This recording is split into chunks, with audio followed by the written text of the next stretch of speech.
She turned an Austrian city into the Philippines, and the world #1 can't figure out why the seats are empty. Something extraordinary is happening in the world of women's tennis right now, and it has nothing to do with the players sitting at the top of the rankings. It has everything to do with a 20-year-old from the Philippines who walked into a quiet Austrian city and turned it into the loudest room in European sport. While the most dominant player on the WTA Tour has been winning match after match in front of half-empty stadiums, Alex Ela showed up in Linz with no title, no top 10 seeding, and no trophy to her name at this level, and somehow became the most talked-about arrival of the entire clay season.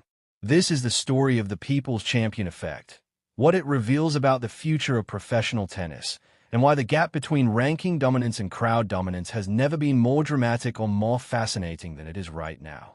Let us start with the #1 player in the world, because you cannot tell this story without acknowledging the elephant in the room. Aryna Sabalenka completed the Race Sunshine Double in 2026, winning both Indian Wells and Miami back-to-back, becoming just the 5th woman in tennis history to achieve that feat. WTA. Her season record entering the clay swing stood at an almost incomprehensible 23 wins and just 1 loss. WTA. The trophies are real. The dominance is undeniable. By every objective tennis metric, Sabalenka is operating on a level that no one on the women's tour is remotely close to matching. And yet, during this historic run, something kept nagging at the margins of the coverage. A surprisingly thin crowd during certain matches of the 2026 BNP Paribas Open at Indian Wells drew widespread attention, prompting tournament organizers to reconsider a recent ticketing change at Stadium 2. Pro Football Network. Fan videos circulated. Social media took notice. Tennis forums spent days dissecting the images of sections sitting largely empty during matches at one of the sport's most prestigious events. Meanwhile, a player ranked 45th in the world was doing something on the other side of the Atlantic that no ticketing policy, no marketing campaign, and no number of trophies can manufacture on demand. She was filling rooms simply by showing up. That player is Alexandra Ela. And what happened when she landed in Austria for the Upper Austria Ladies Linz Open, her first WTA 500 tournament on clay at the senior professional level, belongs in a chapter of its own. The 35th edition of the Upper Austria Ladies Linz in 2026 was itself a historic occasion, marking the first time in the tournament's long history that it was organized as an indoor clay court event, Ladies Linz, making Ela's debut there doubly significant. She was stepping onto a surface the tournament had never hosted before, at a level she had never competed at in this format, against players who have spent their careers mastering the slow, grinding, brutal game that indoor clay demands. The stakes were real.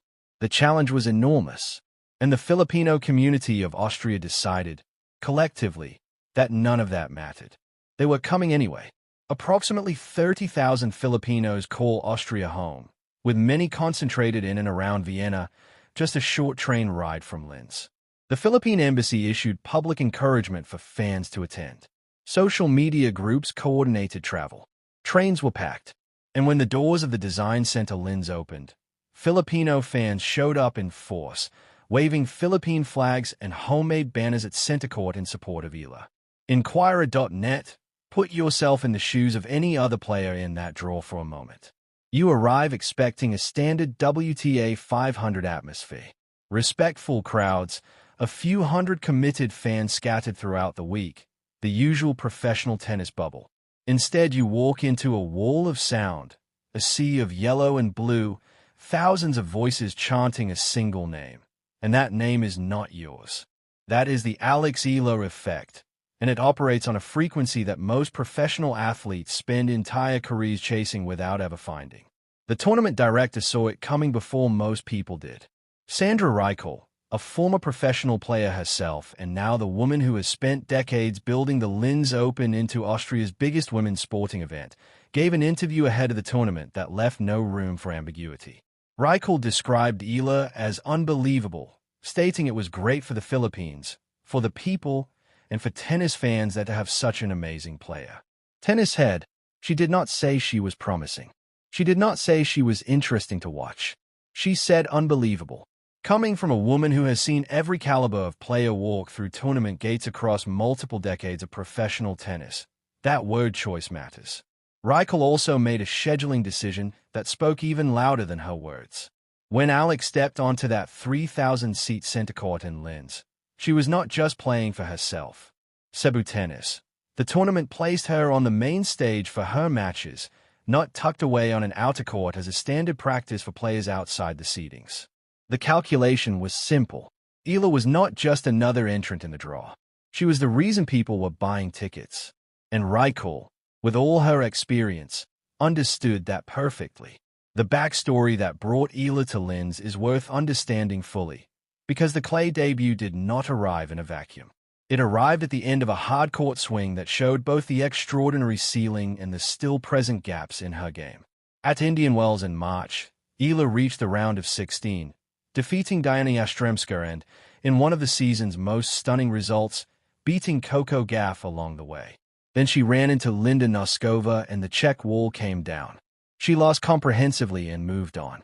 At Miami, the story repeated itself almost identically. She defeated Laura Siegemund and Magda Linette to reach the round of 16, matching her remarkable run from the previous year when she had gone all the way to the semifinals. Then came Karolina Muchova.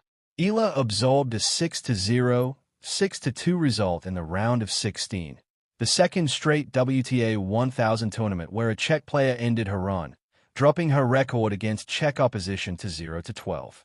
ESPN. The scoreline was brutal. Muchova never faced a break point in the entire match, dropping only 8 points total on her serve across both sets. Just women's sports, it was a masterclass in dominance, and Ila was on the receiving end of every second of it. Here is where character reveals itself. A lot of players in that situation retreat. They post something vague and emotional on social media. They take a week off and announce they are resetting. They let the defeat define the next chapter of their story. Ila did none of that. She acknowledged she deserved a short break, took a couple of days off after Indian Wells, and then shifted her focus entirely to preparing for the clay swing. Tennis 365. She arrived in Austria ahead of schedule. She posted an Instagram story from a Filipino grocery store she had discovered in Linz, captioning it with joyful Tagalog surprise, calling the store a gem. That single post, casual and warm and completely unscripted, told more about who she is than any press conference statement could. Wherever Alex Ila travels, she carries home with her. And in Linz, home was about to arrive in extraordinary numbers to meet her. When her first match came, the atmosphere inside the design center was unlike anything the tournament had produced before. Though Julia Grabher entered the match with local support on her side, Ila found a strong following of her own inside the venue, with members of the Filipino community making their presence felt throughout the contest. The Daily Chronicle. Grabher is Austrian, playing in Austria, in her home tournament, in front of her home crowd. On paper, she should have had every atmospheric advantage the situation could offer.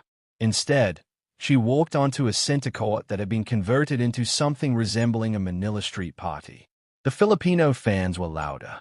The Filipino fans were more organized. The Filipino fans had more flags, more banners, and more pure emotional investment than anyone else in the building. And Ila, feeding off every chant and every roar, delivered exactly the performance the crowd deserved. She dropped her serve only once, fought off 9 of the 10 breakpoints she faced, and broke the Austrian 3 times to secure a confident 6-4, 6-3 opening win. The Daily Chronicle. After the final point, she walked to the net, turned to face the crowd, and did something that has become the defining image of her rise. She addressed her supporters directly, first in English, then switching naturally into Tagalog. She told the crowd she had not expected so many of them to be there in Linz, and thanked them for following her matches, promising to see them tomorrow. GMA News Online. That choice, that deliberate switch into the language of her people at the end of a professional tennis match in Central Europe, is not a publicity stunt. It is not a calculated brand move designed by a management team. It is simply who she is. And that authenticity is precisely why the response it generates is devotion rather than ordinary applause. When a player makes their success feel like a shared victory rather than a personal achievement, When they honor the community that carries them even in moments of triumph, the relationship between athlete and supporter becomes something deeper and more durable than fandom. It becomes a bond. The next round brought Yana Ostapenko, the defending Linz champion, a former French Open winner and one of the most ferociously talented ball strikers on the entire WTA Tour. The match that followed was a war that exposed Ila's clay limitations while simultaneously demonstrating everything that makes her special.